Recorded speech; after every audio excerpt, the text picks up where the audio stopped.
साई राम बच्चों, कैसे हो आप? आपकी पढ़ाई कैसे चल रही है? आपको जिस विषय का आपको अध्ययन करने के लिए दिया है वो आप बराबर कर रहे हो ना? मैंने आपको बहुत सारे असाइनमेंट दिए थे, उसे सॉल्व कर रहे हो ना? हाँ, तो आज हम अपने इस तासिका में हमने अभी तक कौन से पाठ देखे, इसका रिवीजन आज करने वाले हैं। और साथ में ही मैं आपको एक कुछ स्वाध्याय के रूप में कुछ देने वाले हूँ। तो क्या है वो जानने के लिए हम देखेंगे। सबसे पहले हमने कौन सा पाठ पढ़ा? तो सबसे पहले हमने एक वर्णनात्मक पाठ पढ़ा, चित्र वर्णनात्मक पाठ, जिसका नाम है मेला। यह चित्र आपके सामने रखा गया और आपको इस चित्र का वर्णन करने के लिए कहा गया। तो हमने चित्र देखकर उसका वर्णन भी किया। जैसे चित्र में चक्रडोल है, हिंडोल है, सुरक्षा चौकी है। इस तरह से आपने मेरे साथ मिलकर इस चित्र का निरीक्षण करके आपने इस पर वाक्य बनाए हैं ना। और आपने मैंने दिए हुए जो स्वाध्याय है वो भी हल करने की कोशिश की। तो इस तरह से मेला घूमने के बाद हमने हमारा जो नया पाठ है, जो दूसरा पाठ, वह देखा।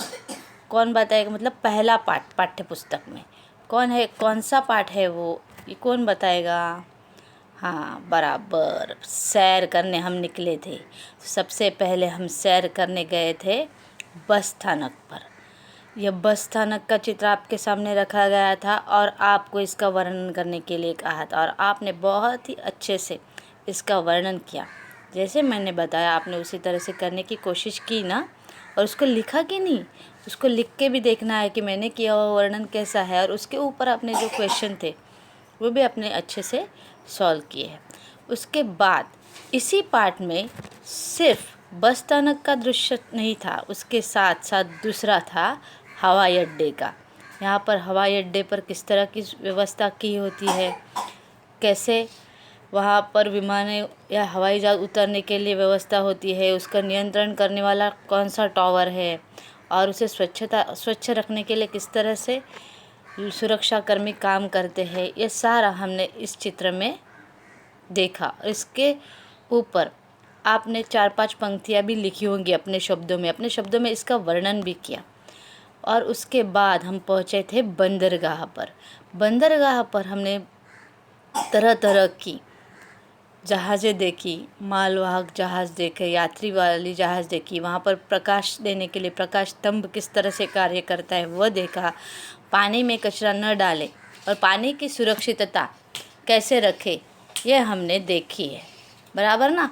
उसी तरह स्वच्छ भारत अभियान में हमें किस तरह से सहभागी होना है वो भी हमने देखा। उसके बाद हम पहुँचे रेल स्थानक पर। रेल स्थानक पर जाने के बाद हमने टिकट संग्राहक देखा जो टिकट की जांच कर रहा था, इसलिए हमने सबसे पहले टिकट निकाली और टिकट का आरक्षण भी किया। वो लेकर हम रेल स्थानक पहुँचे और वहाँ पर हमने देखा कि बहुत सारे लोग अपने सामान लेकर रेल की यात्रा करने के लिए निकल पड़े हैं। टिकट संग्राहक उनके टिकट की जांच कर रहे थे, सुरक्षाकर्मी जो थे, उसी तरह से सफाई कर्मचारी भी सफाई की व्यवस्था देख रहे थे। लोग अपने सामान की ध्यान रखे थे, दी हुई सूचना का पालन कर रहे थे। इससे हमने सीखा कि यातायात करते वक्त या सफ़र करते वक्त हमें किसी भी तरह का हम अगर सफ़र के साधन का इस्तेमाल कर रहे हैं तो उसको साफ सुथरा और स्वच्छ बनाने के लिए हमें प्रयास करना है। हमें किसी भी तरह से वहाँ पर गंदगी नहीं फैलानी है, वहाँ पर स्वच्छता किस तरह से बनाए रहे इसका ध्यान हमें देना है। तो इस तरह से हमने यह पहला पाठ देखा। और उस पहले पाठ के बाद हमने क्या देखा? तो बसंती हवा, ये जो हमारी कविता है बसंती हवा, इसमें बसंत ऋतु में बहने वाली हवा अपनी अटखेलियाँ किस तरह से करती है, किसी तरह से वो घूम रही है। बहुत ही मनमोजी कहा है, अनोखी हवा कहा है। वो यहाँ से वहाँ घूम रही है। जैसे उस सबसे पहले वो महुआ के पेड़ पर चढ़ी, वहाँ से वो आम के पेड़ पर गई, सरसों के खेत पे गई, अलसी के खेत पे गई, और वहाँ पर उसने किस तरह से मस्ती की, ये सभी हमने बसंती हवा इस कविता के माध्यम से देखा है। आप सभी को पसंद है और कविता कंठस्थ हुई कि नहीं? हाँ, आप सभी को कविता कंठस्थ करना है, उसको लय ताल में गाने की कोशिश करनी है और उसके ऊपर का स्वाध्याय भी आपने हल किया होगा। तो आगे, इसके आगे हमने एक पाठ देखा, वो था पाठ उपहार। कौन था इस पाठ में? इस पाठ में था ऋत्विक। ऋत्विक बड़ा ही गरीब और ईमानदार लड़का था। वो पुस्तक मेला देखने जाना चाहता था, लेकिन उसकी माँ ने उससे वहाँ जाने से मना कर दिया। तो वो जाकर उदास होकर पेड़ के नीचे बैठा ही था कि परी वहाँ आ गई और परी ने उसकी परीक्षा लेने का और उसे मदद करने का वादा कर दिया। और परीक्षा कैसे ली परी ने? कि एक राहगीर के रूप में परी आई और उसने एक पोटली रास्ते पर डाली थी। ऋत्विक ने वो पोटली देखी, उसको खोला नहीं, और वह पोटली जब राहगीर ने उसकी पूछताछ की तो उस राहगीर उसको समझ में आया कि ये पोटली राहगीर की है। तो वो पोटली उसने राहगीर को वापस लौटा दी। इसी तरह से हमने अभी तक मेला, सैर, बसंती हवा और उपहार यह पाठ देखे। उसके साथ साथ व्याकरण विभाग में भी हमने संज्ञा किसे कहते हैं? संज्ञा जैसे किसी वस्तु, व्यक्ति, पशु, वस्तु, स्थान और रिश्तों के नाम को हम संज्ञा कहते हैं। यह हमने व्याकरण विभाग में देखा। और संज्ञा के कौन से भेद हैं वो भी हमने देखे, कौन से प्रकार है। जैसे व्यक्तिवाचक संज्ञा, जातिवाचक संज्ञा, भाववाचक संज्ञा, द्रव्यवाचक संज्ञा, समूहवाचक, ये 5 प्रकार है। उनमें से आपको कितने हैं ये हमने व्याकरण विभाग में भी देखा।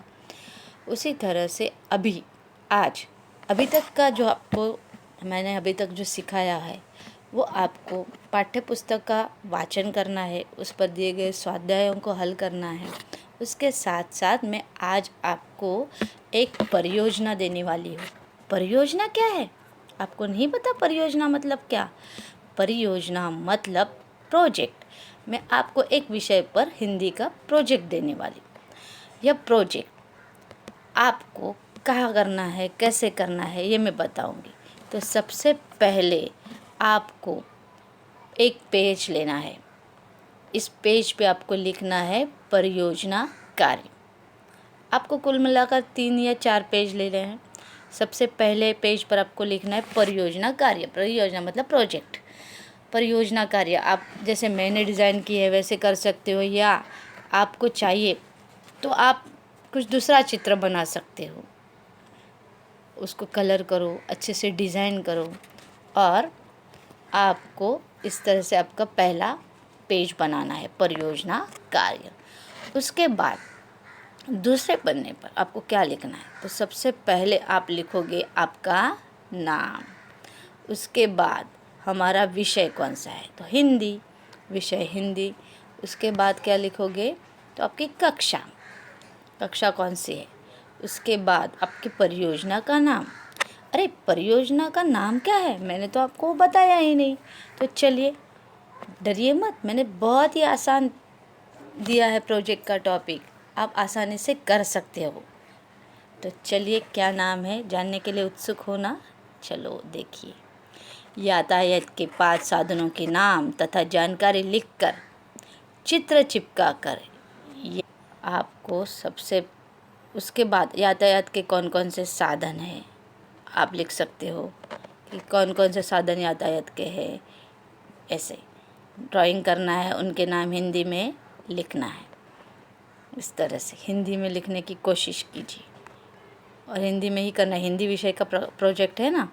और आगे के पन्ने पे आपको यातायात के साधन के कितने प्रकार होते हैं वो लिखने हैं। यातायात के साधन के लाभ कितने हैं। आप ज़्यादा नहीं लिखना है, इस पर 2-2 वाक्य हर एक का लिखोगे। मतलब चित्र चिपकाने के बाद ये जो मैंने प्रश्न दिए हैं या ये जो पॉइंट्स दिए, इन मुद्दों पर 2-2 लाइन लिखोगे तो भी बहुत है।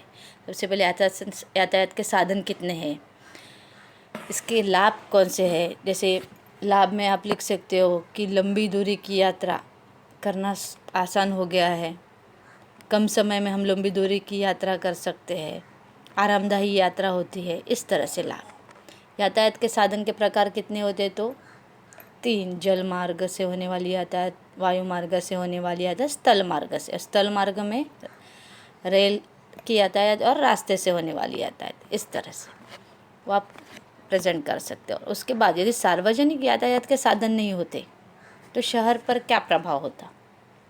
अगर सार्वजनिक यातायात के साधन नहीं होते तो प्रदूषण की समस्या बढ़ती, जैसे, और या सार्वजनिक यातायात के साधन नहीं होते तो वो ईंधन की बचत कर सकते हम इसी तरह से। तो इसीलिए आपको इस तरह से सार्वजनिक यातायात ना होते या सार्वजनिक यातायात की वजह से शहर पर क्या प्रभाव पड़ता है। भीड़, जो ये गाड़ियों से होने वाली ट्रैफिक की समस्या है वो कम हो सकती है सार्वजनिक यातायात से। सार्वजनिक यातायात का हमें अधिक से अधिक इस्तेमाल करना है। तो इस तरह से आपको 2 मुद्दे इन पर लिखने हैं। इस तरह से आपको आपका प्रोजेक्ट बनाना है और अंत में आपको सार्वजनिक यातायात से क्या लाभ होता है ये हमें लिखना है, या एक आध स्लोगन लिखना है सार्वजनिक यातायात के साधनों पर। इस तरह से आपको एक प्रोजेक्ट बनाना है। देखेंगे कितना अच्छे से प्रोजेक्ट आप बनाएंगे। ये परियोजना कार्य आप हमें जब स्कूल में मिलेंगे, हमारे स्कूल जब शुरू हो जाएगी तभी हमको सबमिट करना है।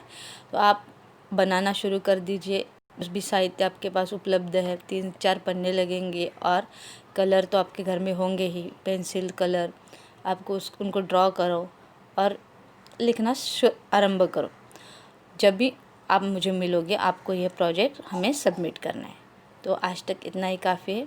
चलिए, हमारा ये जो तासिका यहीं ख़त्म होती है। आगे मिलेंगे हम अपने अगले तासिका में। धन्यवाद।